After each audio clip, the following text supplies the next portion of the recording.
राम राम दोस्तों, आप सबका हमारे चैनल प्रभु वचलों में स्वागत है। दोस्तों, नाग पंचमी क्यों मनाई जाती है? ऐसा क्या विशेष कारण है जिसके कारण नागों का पूजन किया जाता है? आइए जानते हैं इसकी पौराणिक कथाएं कि क्यों मनाई जाती है नाग पंचमी। प्राचीन काल में एक सेठ जी के 7 पुत्र थे। सातों का विवाह हो चुके थे।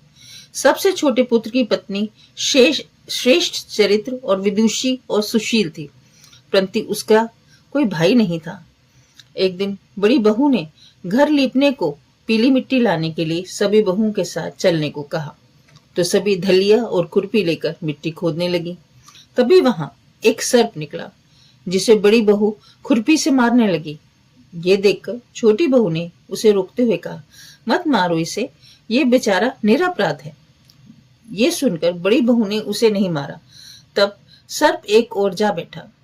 जब छोटी बहू ने उससे कहा, हम अभी लौट कर आते हैं, तुम यहाँ से कहीं मत जाना, ये कहकर वे सबके साथ मिट्टी लेकर घर चली गई और वहां काम काज में फंसकर सर्प से जो वादा किया था उसे भूल गई।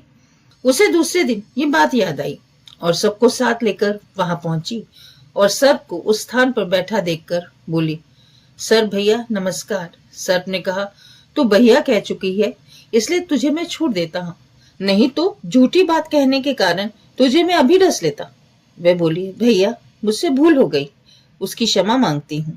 तब सर्प बोला, अच्छा तू आज से मेरी बहन हुई और मैं तेरा भाई, तुझे जो मांगना हो मांग ले। वह बोली, भैया मेरा कोई भाई नहीं है, अच्छा हुआ जो तू मेरे भाई बन गए। कुछ दिन व्यतीत होने पर वह सर्प मनुष्य का रूप लेकर उसके घर आया और बोला, मेरी बहन को भेज दो। सब ने कहा, इसका तो कोई भाई है ही नहीं। तो वह बोला, मैं दूर के रिश्ते से इसका भाई हूँ, बचपन से ही बाहर चला गया था।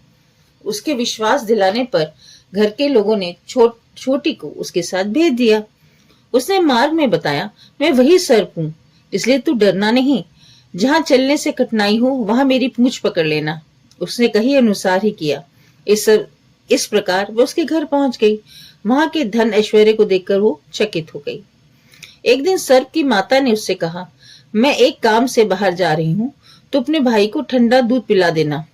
उसे ये बात ध्यान न रही और उसने उसे गर्म दूध पिला दिया, जिसके कारण उसका मुख बेतरह जल गया। ये देखकर सर्प की माता बहुत क्रोधित हुई, परंतु सर्प के समझाने पर शांत हो गई। तब सर्प ने कहा, बहन को अब उसके घर भेज देना चाहिए। तब सर्प और उसके पिता ने उसे बहुत सा सोना, चांदी, जवरात, वस्त्र भूषण आदि देकर उसके घर पहुंचा दिया।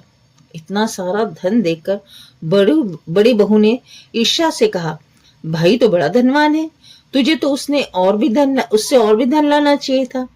सर्प ने वचन सुना और सब वस्तुएं सोने की लाकर उसको दे दी।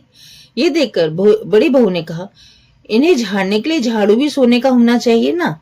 तब सर्प ने झाड़ू भी सोने का लाकर रख दी। सर्प ने छोटी बहू को हीरा मणि का एक अद्भुत हार प्रदान किया। उसकी प्रशंसा उस देश की रानी ने भी सुनी और वह राजा से बोली, सेठ की छोटी बहू का हार यहाँ आना चाहिए। राजा ने मंत्री को हुक्म दिया कि उसे वह हार लेकर शीघ्र उपस्थित हो। मंत्री ने सेठ जी से जाकर कहा, महारानी जी छोटी बहू का हार पहनेंगी, वे उसे लेकर मुझे दे दो। सेठ जी ने डर के मारे छोटी बहू से हार मांगकर दे दिया। छोटी बहू को यह बात बहुत बुरी लगी।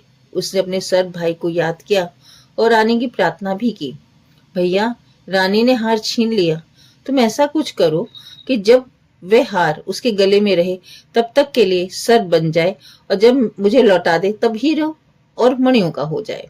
सर्प ने ठीक वैसा ही किया। जैसे ही रानी ने हार पहना वैसे ही वह सर्प बन गया। ये देखकर रानी चीख पड़ी और रोने लगी। ये देखकर राजा ने सेठ के पास खबर भेजी कि छोटी बहू को तुरंत भेजो। सेठ जी डर गए कि राजा ना जाने क्या करेगा। वे स्वयं छोटी बहू के साथ लेकर राजा के सामने उपस्थित हो गए। राजा ने छोटी बहू से पूछा, तूने क्या जादू किया?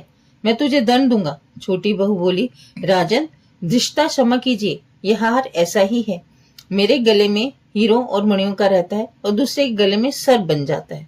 ये सुनकर राजा ने वह सर्प बना हार उसे देकर कहा, अभी पहन कर दिखाओ। छोटी बहू ने जैसे ही उसे पहना, वह हीरे और मणियों का हो गया। ये देखकर राजा को उसकी बात पर विश्वास हो गया। उसने प्रसन्न होकर उसे बहुत सी मुद्राएं भी पुरस्कार में दी। छोटी भी अपने हार और इन सही को ले घर लौट आई। उसके धन को देखकर बड़ी बहू ने ईर्ष्या के कारण उसके पति को सिखाया कि छोटी बहू के पास धन आया है। ये सुनकर उसके पति ने अपनी पत्नी को बुलाकर कहा, ठीक ठीक बता कि ये धन तुझे कौन देता है। तब वे सर्प को याद करने लगी। तब उस समय सर्प ने प्रकट होकर कहा, यदि मेरा धन बहन के आचरण पर संदेह प्रकट करेगा तो मैं उसे खा लूंगा। यदि मेरा धर्म बहन के आचरण पर संदेह प्रकट करेगा तो मैं उसे खा लूंगा। ये सुनकर छोटी बहू का पति बहुत प्रसन्न हुआ और उसने सर्प देवता को सत्कार किया। उसी दिन से नागपंचमी का त्योहार मनाया जाने लगा और स्त्रियां सर्प को भाई बनाकर उसकी पूजा करती हैं। दोस्तों, इसी तरह भगवान शिव आप पर अपनी कृपा बनाए रखें। राम राम दोस्तों।